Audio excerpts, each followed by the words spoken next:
The Global Capability Center is now the enterprise. It is the business. GCCs are forever.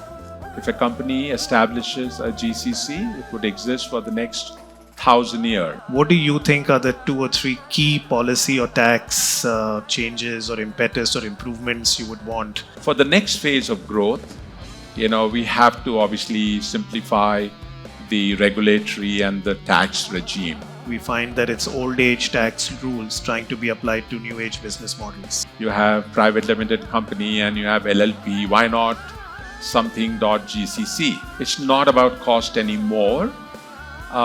In fact, it's about the cost of doing business efficiently.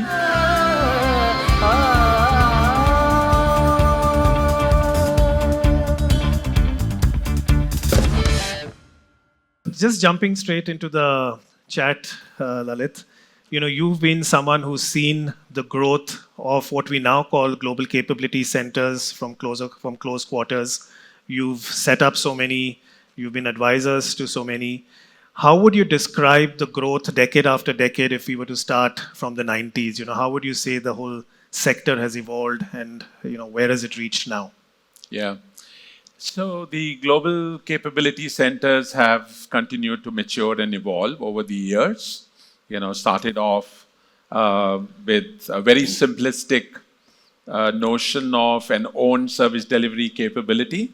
No different from some of the service providers, but owned by a company for captive purposes. And over the years, with the evolution and maturation of the industry, there's another simplistic notion that is at play now, which is the Global Capability Center is now the enterprise. It is the business. And I don't think there's going to be any further iteration from here on.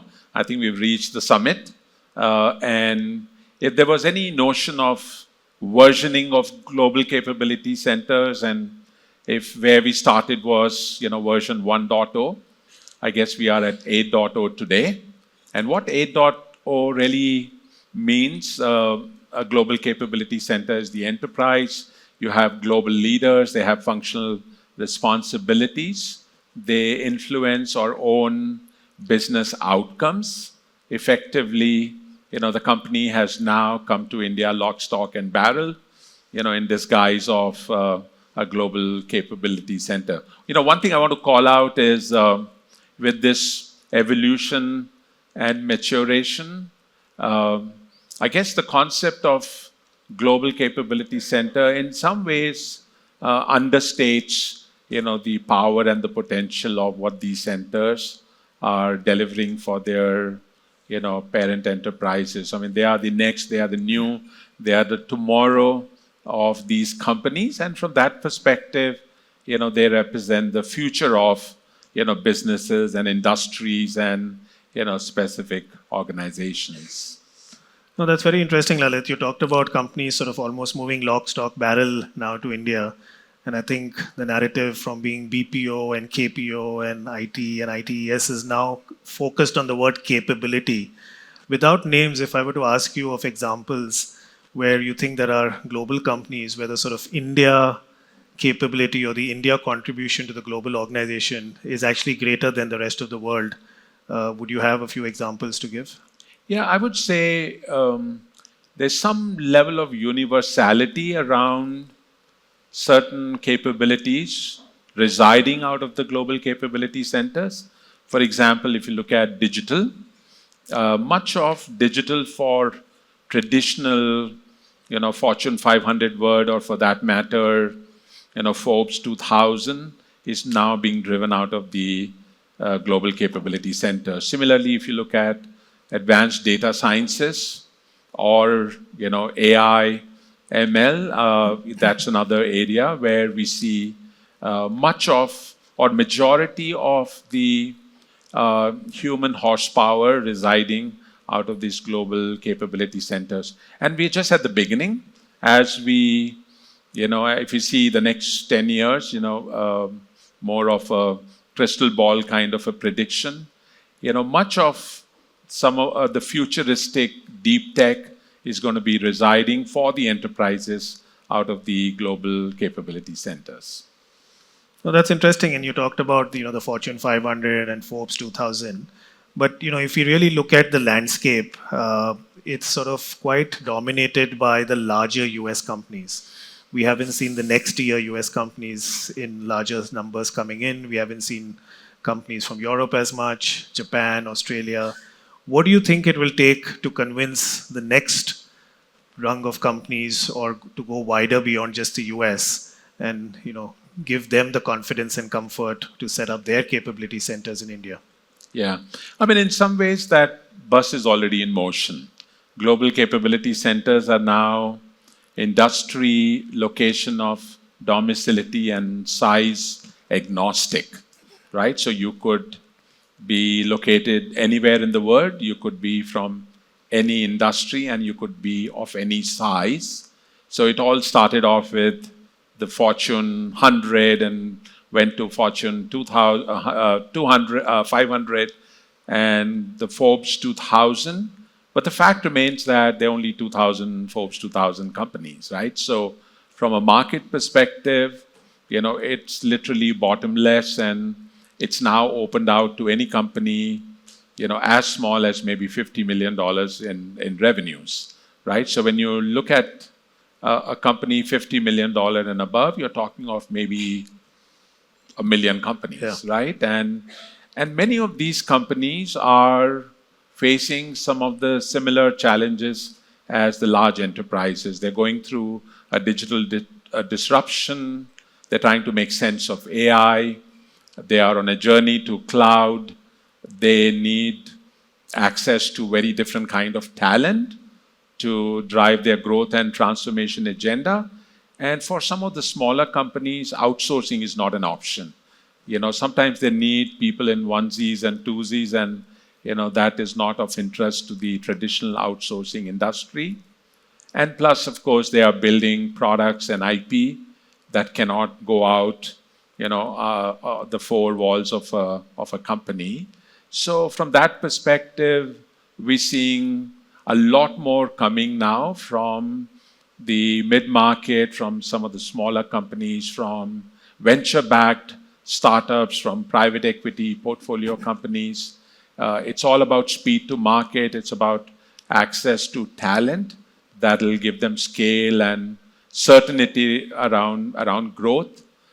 So the ball is in motion, and I'll give you an example. We've done maybe more than 25 such companies in the last 6 months. Wow. Right? And we're looking at maybe doing a company a week or maybe even more of that size. Similarly, we're seeing a lot happening in Europe. UK is warming up to this whole notion of global capability center. The Asia Pacific is already very active and live. And of course, Japan is trying to figure out some of the cultural and language nuances. But there are significant number of Japanese companies that are already taking the ride, right? So I think as I said, the ball is in motion, and this segment, which is the smaller companies and the non-US companies, are going to be the big growth drivers in the times to come. No, absolutely, and that sort of, as you said, the size and scale of those companies is just endless, and with venture-backed companies continuing to emerge and thrive in the US and elsewhere in the globe, I think if they see one, then they tend to get to the others, and particularly if one venture fund or one PE fund is pushing one of their portfolio companies, it tends to then become a trend. Yeah, I mean, there's another way of looking at it, which is if you look at the Fortune 500 word over the years, I mean, there's been only so many changes, right? Pretty much it's the same stack and, some ranking movements here and there. But if you look at the new entrants that are coming into the market of a certain size and above, there is obviously maybe more than 25,000 companies, coming into our world every single year, right? I mean, one of the learnings from COVID was you could even academically have a one-person GCC, right? So You could be a startup and your first employee could be somewhere in Bangalore, and that could represent your global capability center. And we're seeing something like this happening, and it won't be long before some of them become, Forbes 2000 or, Fortune 500. So interesting times ahead. Yeah, and if you have your first employee in Bangalore, it helps your valuation for sure. Yeah. And also, I think again, Lalit, I think it's with all the statistics and speed that you're talking about. I think it's also time for 5 more ANSRs to sprout and lead the bandwagon. Just changing gears a little bit into tax and policy. I think it's always said that perhaps the low touch policy was one of the biggest impetus to this sector. No doubt the STPI scheme and in the early days, the tax holidays were very relevant. But I think if you look at the SCZ scheme, it really fell off at some point and wasn't the catalyst that everyone needed. With this sort of history that we've seen, what do you think are the 2 or 3 key policy or tax changes or impetus or improvements you would want to make sure this sort of growth continues? Yeah, I think a lot remains to be done, from a simplification and from ease of doing business perspective. I guess what has led to the stupendous growth of the industry so far has been this whole notion of, incorporating a company under the automatic route. Essentially, you didn't need any government approvals. You could just come in and file for incorporation and you were on your own. There were incentive mechanisms, whether it was special economic zone or STPI. I mean, they just helped the cause, but they were not big drivers. The bigger drivers were the fact that it was predictable, it was easy, there was some level of certainty that you could form a company, you could operate, with reasonable amount of control. I guess for the next phase of growth, we have to obviously simplify the regulatory and the tax regime. So one of the conversations we've been having with the government is, maybe even looking at a new form of a legal manifestation. You have private limited company and you have LLP. Why not something .GCC, right? Because it's an extension of an organization. It is not undertaking business. It's a simple platform that enables you to hire people and integrate them with rest of the organization. So from that perspective, you don't need a private limited company and a board that typically tends to become an extra constitutional layer, which has virtually no authority in the context of the broader enterprise. Or even if you look at LLP, I mean, there are, other sort of challenges. We're seeing obviously lots of issues from a transfer pricing perspective. The GCC as a business model, in terms of form and structure, it's fairly fixed and there is only so much variability. So there can be better safe harbor guidelines and maybe just the ease of, picking up a number and, going with it. But we know there is, fair amount of litigation and, the advanced pricing, the APA mechanism takes, forever. And again, there's no predictability around it.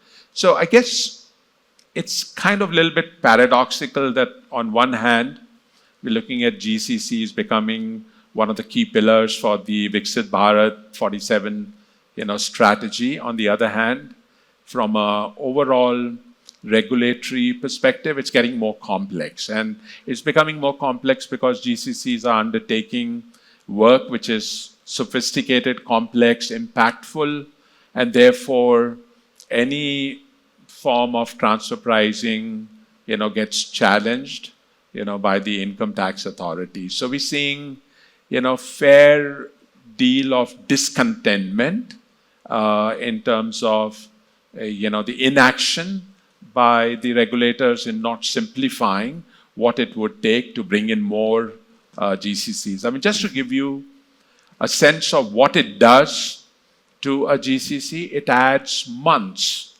to the entry process, there is a, I would say, 10-15% dropout, sometimes of, very high quality companies because they just cannot deal with the risk, the downstream risk of, dealing with either transfer pricing or, permanent establishment where there could be potential taxability of global profits because of the work that is being done by the global capability centers. So think about what I said in the beginning. Yeah. The global capability center is the enterprise. It'll influence business or it'll maybe even manage business. But if this is at the cost of taxability of the global enterprise, this is the end of the game, right? Because a lot of companies would be very hesitant in bringing in work that can potentially, create a risk of, taxation of global profits from the Indian tax authorities. No, absolutely, Lalit. I can resonate with everything, as a tax advisor. And I would just say the hardest, even when clients ask us, is to put a degree of predictability and computational certainty.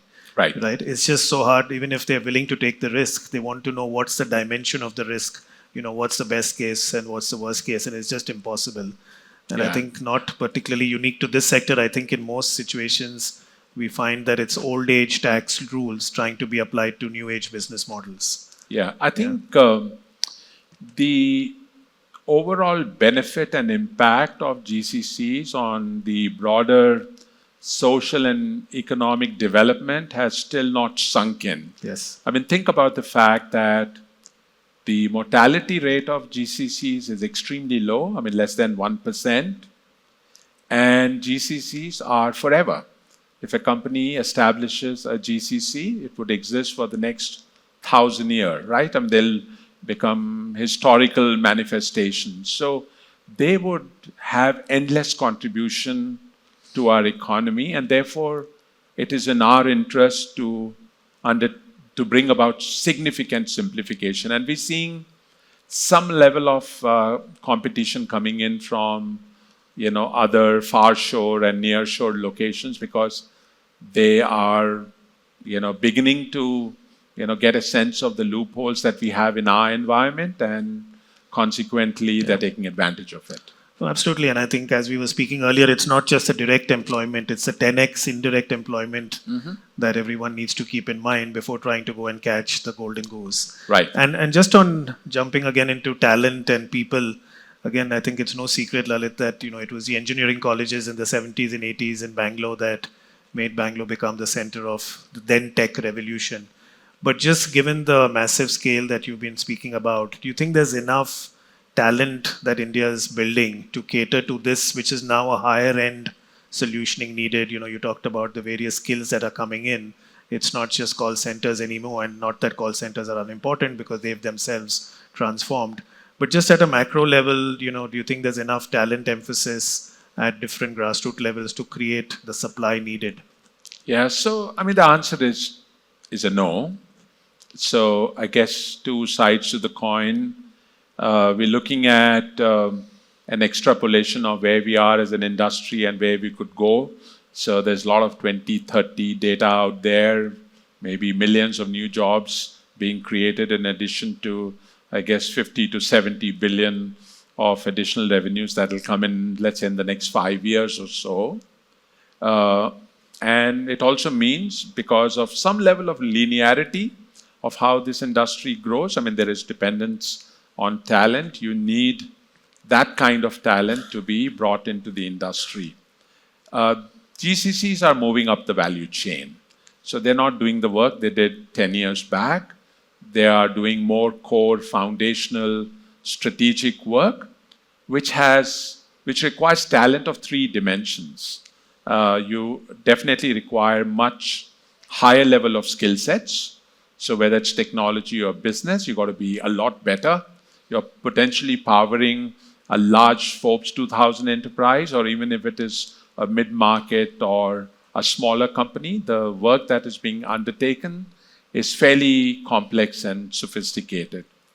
GCC's talent is enterprise talent, and therefore there is also a notion of cultural compatibility. You got to be one of a kind, and there has to be, focus on soft skills development. You got to communicate effectively. You got to manage stakeholders, which you don't do, in a services kind of an organization. And many of the talent from a GCC will become future global leaders. We're already seeing a lot of that happening. GCCs are now powering the global leadership pool. The only difference being you don't need to go to the US. The global jobs are right over here, which means you will need to build some level of leadership skills.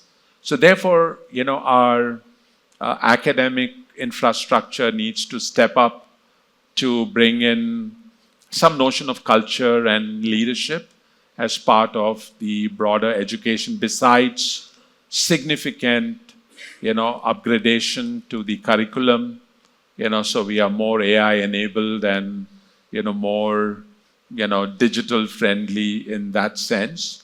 So there is a gap between the projection of talent required to hit a $120 billion mark by 2030 and the talent that is currently available, because that talent would not do. The good news is we have 5 years to roll up our sleeves and do something about it. Oh, excellent. Let me move to two sort of elephants in the room with some of the geopolitical changes that we're seeing, and you know what I'm talking about. Where do you think that narrative will go, and what would that have as an impact on the 2030 target? Let's take the most sort of near-term target that we have. Yeah. So I think the administration changes are obviously going to be disruptive. So it'll require all of us to be creative in terms of how do we position India to the new manifestation in the White House.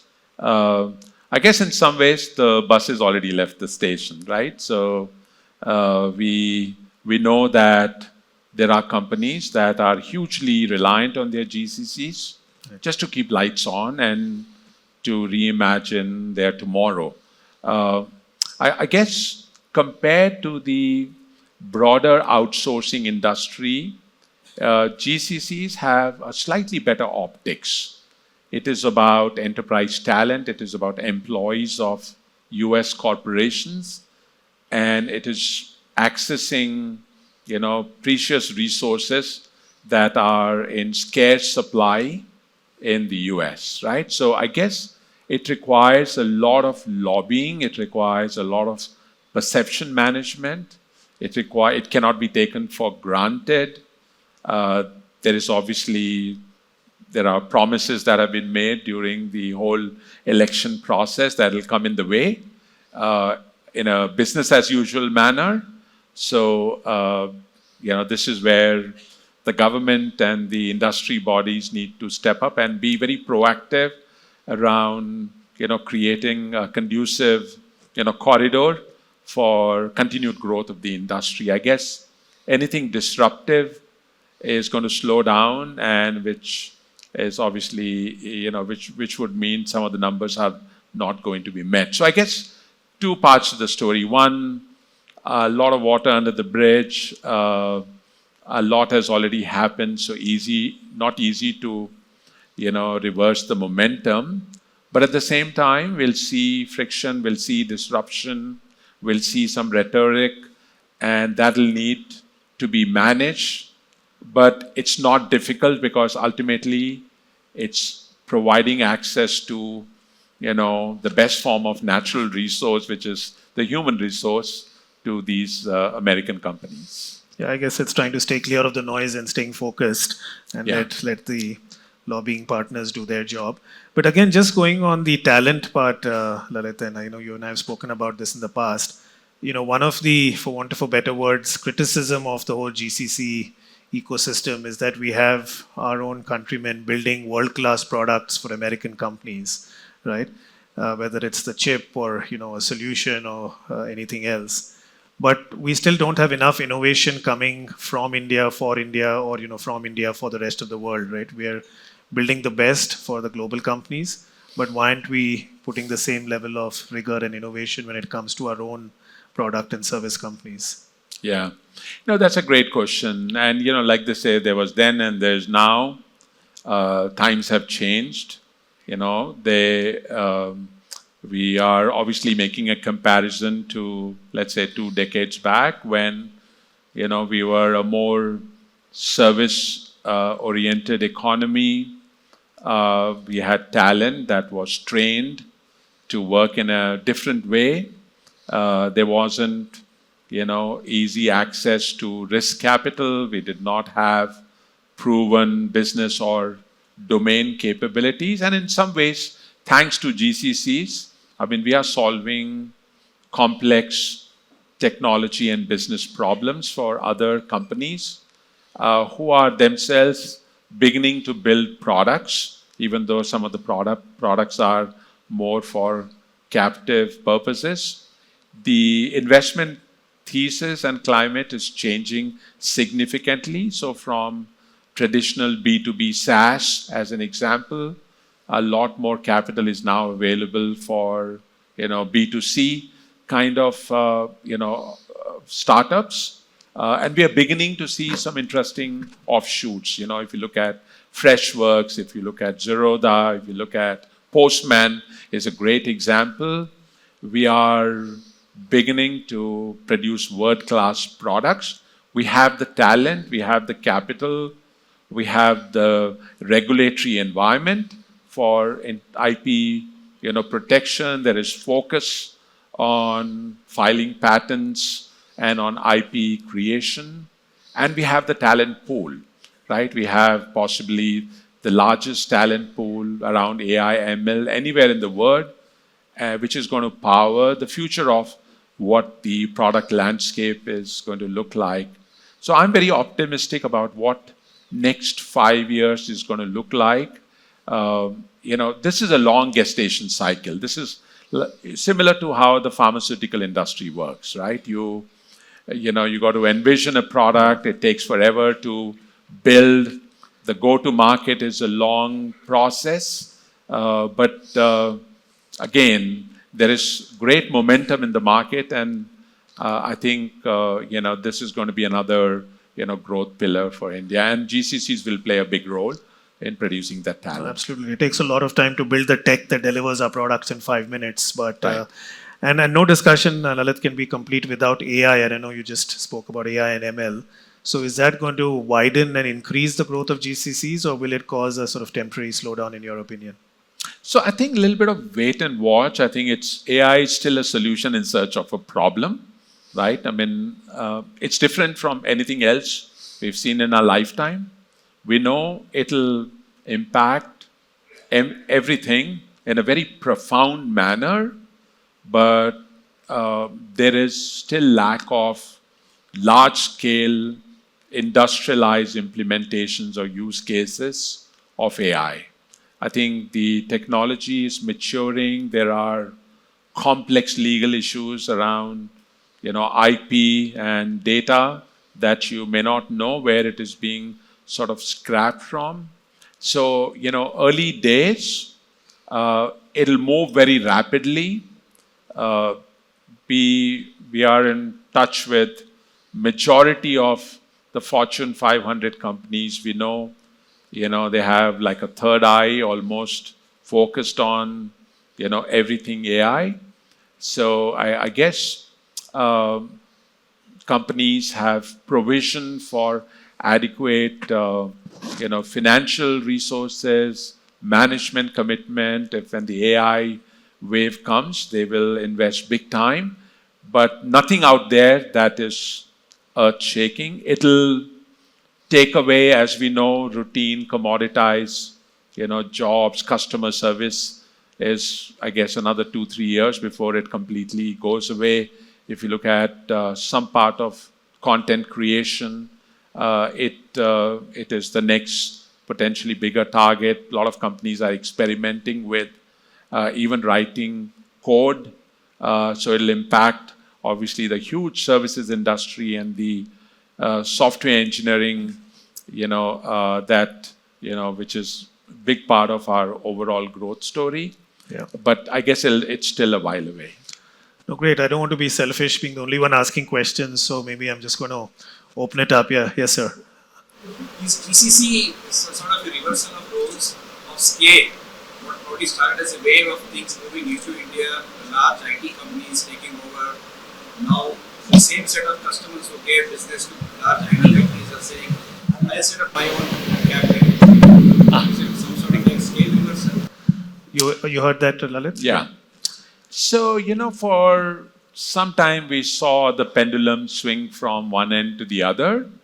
But I guess a very simple way of looking at where it is going to ultimately balance out, there is work that employees do, what is core to an organization, what is foundational, what is strategic, and there is work that you outsource for good reasons.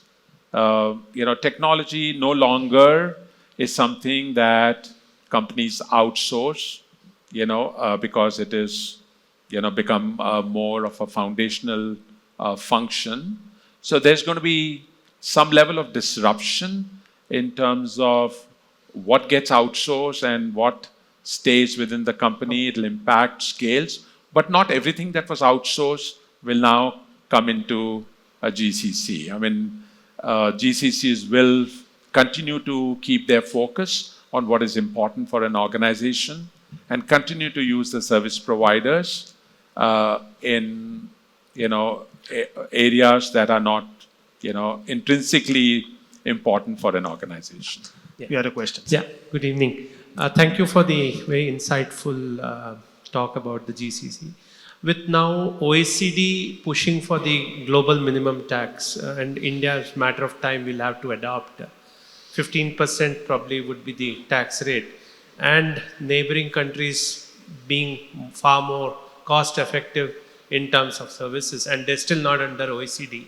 How do you think would be the roadmap for the next 4 or 5 years for India, and what do you think should Indian government do to support a more robust growth and sustenance of GCC in India? Thank you. Yeah. So I think as a country, we've done a good job in moving up the value chain and going beyond the cost arbitrage story. It's not about cost anymore. In fact, it's about the cost of doing business efficiently. So I guess 2 parts to my answer. As long as we continue to demonstrate the robustness of the GCC industry in terms of the value that can be added to the enterprises, we would never be impacted by some of the cost considerations. We have impeccable sort of leadership skills, cultural compatibility, much higher level of job-related skills and the talent that you can find, and therefore companies are willing to choose India over some of the other manifestations, right? So that is one part. The second part is obviously the impact of technology in driving productivity. We spoke about AI. When some of that starts creating its impact, it'll will neutralize some of the cost arbitrage kind of concerns. I mean, we are obviously not the cheapest location anymore, right? And it's an irreversible trend. So we'll have to continue on the path of adding more value and moving up the value chain. So your question. Yeah. So Lalit, first of all, thank you so much for your efforts in attracting all these GCCs to India. I think a lot of us in the room have opportunities today thanks to you. So when you said you pitch about you're getting 1 GCC per week in India, right? So when you talk to these new clients and what is the interest there? Is it Bangalore that is top on the list? Is it Hyderabad, Chennai, Pune? Now all these are competing for GCCs now. So what is the interest that you're seeing from most of the clients nowadays? So I think as a country, we've become very segmented by business domain, by specific talent that is available in certain locations. For example, if you're a retailer or a CPG company, you would prefer Bangalore because 80% of retailers happen to be in Bangalore. If you're a tech company, maybe you look at Hyderabad because, most of tech is in Hyderabad. If you're in manufacturing or financial services, Pune becomes an option. If you are in ops, Chennai becomes an option, right? So this wasn't the case a few years back, but now, given the deep segmentation and the pockets that have developed, there is obviously a clear location preference based on where you're coming from. My name is Madhva. I head finance for one of the GCCs. My question actually, he spoke on the transfer pricing as well, right? So the biggest issue here is what the GCCs face is there is something called a safe harbor rules which is fixed, right, by the department. But unfortunately, there is something called where we do the benchmarking as well. But finally, we end up getting notices. I know, like most of the No, I think people he here are the alluded to chartered that accountants. there's a need for it to get widened and become more sort of truly safe. Right now, you go into the safe harbor and you still face litigation. Yeah, so, absolutely, absolutely. So that is also one of the issue, right? How are we going to target this? I mean, so why don't we? I mean, actually speaking, this was more relevant to the finance minister, right? So. Maybe Abhishek can answer that Yeah, question. so I think the new direct tax code is probably the answer to that. Lalit, on that note, thank you so much for sharing all your thoughts with so much candor. I know you inspire a lot of confidence for all of us in this room, knowing that the GCCs are going to continue to grow. Thank you so much, Lalit. Thank you. Thank you, Abhishek.